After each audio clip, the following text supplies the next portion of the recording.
This is Psycho. He is experiencing a fit of psychosis.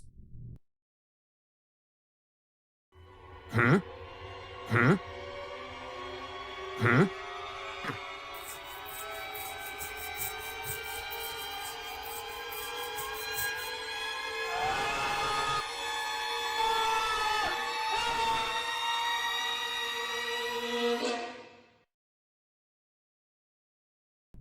Well, what is psychosis? Let's talk about it.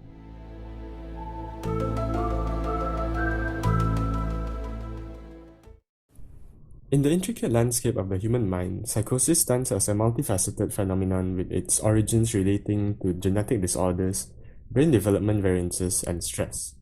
The symptoms of psychosis include delusions, hallucinations, and disorganized thinking and behavior. The journey towards recovery entails pharmaceutical medications and therapeutic treatments such as cognitive behavioral therapy and family psychoeducation. What about the causes of psychosis? Well, as previously mentioned, psychosis generally appears as a result of a complex combination of genetic risk, variances in brain development, and exposure to stresses or trauma. In young adults, it can be a symptom of mental health disorders such as schizophrenia, bipolar disorder, and borderline personality disorder. In the elderly, it can be part of an illness that impairs cognitive function such as Alzheimer's or Parkinson's disease. Past traumatic events can also trigger multiple psychotic episodes throughout their life. A study by researcher David in 1999 found that out of the 53 veterans admitted into the PTSD rehabilitation unit, 40% of them reported psychotic symptoms in the preceding 6 months that reflected combat themes and guilt.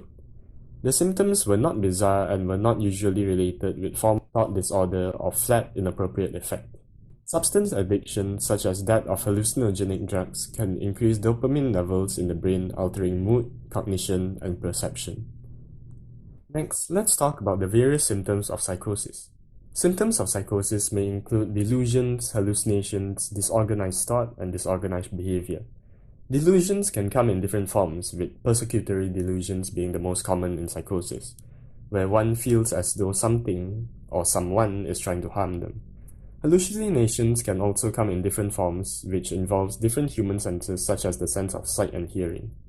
The most common form of hallucinations involve the sense of hearing, or auditory hallucinations, where one can hear sounds or voices that do not exist. Hello, I'm calling regarding your car insurance. You know the way.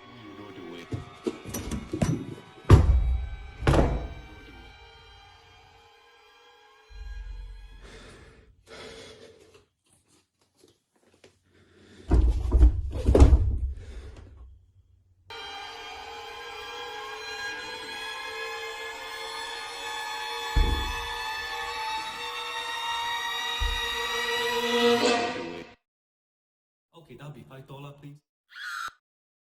That is an example of an auditory hallucination episode. The difference between a delusion and a hallucination is that delusions are the fears or beliefs that something is happening, while hallucinations are experiencing something that does not exist. And how exactly do we treat these symptoms? Well, the commonly used drugs to treat psychosis are known as antipsychotics. Obtaining antipsychotics requires prescription. There are two types of antipsychotics, which are the typical and atypical antipsychotics. Typical antipsychotics have been around for decades, also called first-generation or conventional antipsychotics.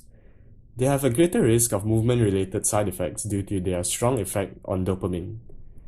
Atypical antipsychotics, on the other hand, are called second-generation antipsychotics. They are more commonly prescribed than typical antipsychotics, and they are often more effective than typical antipsychotics in treating negative symptoms, cognitive impairment, and mood symptoms, as well as reducing the risk of suicide and decreasing aggression. Atypical antipsychotics have become increasingly popular over time due to their reduced risk for serious side effects compared to typical antipsychotics.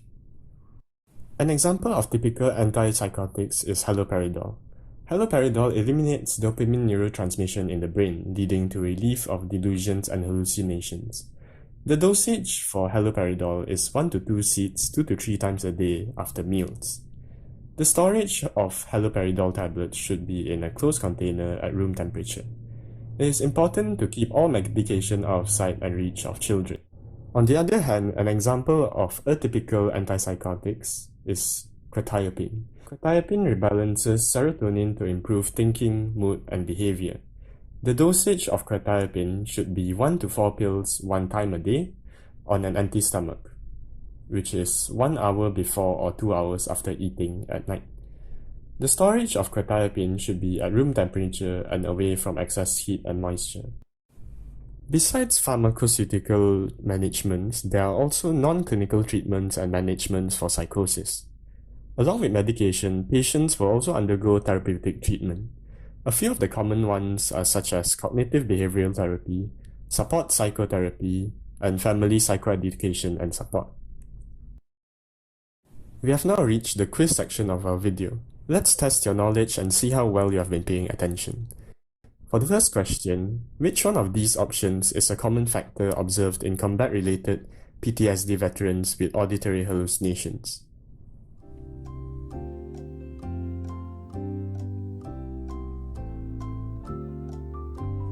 And the correct answer is A, combat-themed and guilt-related psychotic symptoms.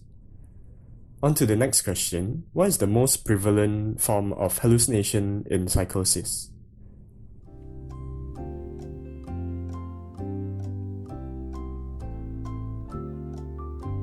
The correct answer is C, auditory hallucinations.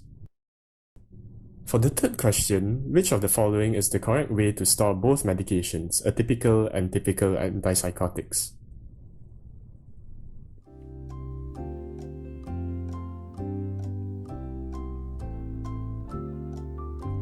The correct answer is D, in a dry place at room temperature out of the reach of children.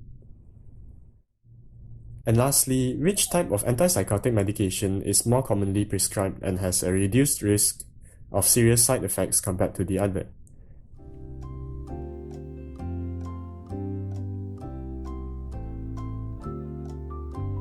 The correct answer is B, atypical antipsychotics. And that concludes our quiz section. If you got all the questions correct, then congrats. And if you didn't get all the questions right, then don't worry. Learning is a journey, and now you have a better grasp of this topic. Let us take this knowledge forward to create an inclusive and empathetic world so that we can make a difference in the lives of those affected by this condition. And thanks for watching.